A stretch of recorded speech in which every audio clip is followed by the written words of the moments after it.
Hello everyone, সবাই কেমন আছো? আশা করি সবাই ভালো আছো। তো আমিও ভালো আছি। তো আজকে সকাল সকাল উঠে পড়েছি 6টা 23-এ। আমার 7টার সময় টিউশন আছে, তো আজকে লাস্ট টিউশন বলে কথা। হ্যাঁ হ্যাঁ, তোমরা এখন ভাবছো তো লাস্ট টিউশন মানেটা কি? লাস্ট টিউশন মানে হচ্ছে আমাদের 1 তারিখ থেকে পরীক্ষা, তো সেই জন্য আমাদের টিউশন বন্ধ হয়ে যাবে। তো তারপরে আবার নতুন বছরে নতুন ক্লাসে সবার সাথে দেখা হবে। তো কে পাস করবে কে ফেল করবে সেটা তো বলা যায় না। তো এখন যারা যারা আছে তারা তারা তখন নাও থাকতে পারে, এটা ভেবে মনটা খুব খারাপ হয়ে যাচ্ছে।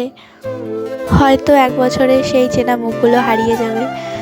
তো নতুন ক্লাস, নতুন লাইফ, নতুন চ্যাপ্টার, মানে নতুনভাবে জীবনটাকে আবার শুরু করতে লাগবে নতুন বছরে। তো এটাই আর কি, কিছু পেতে গেলে কিছু হারাতে হয়, ঠিক এই ব্যাপারটা ওরকমই। 2025টার শেষ হতে কিছুদিন বাকি মাত্র। কিভাবে যে বছরটা এভাবে কেটে গেল বুঝতেই পারলাম না।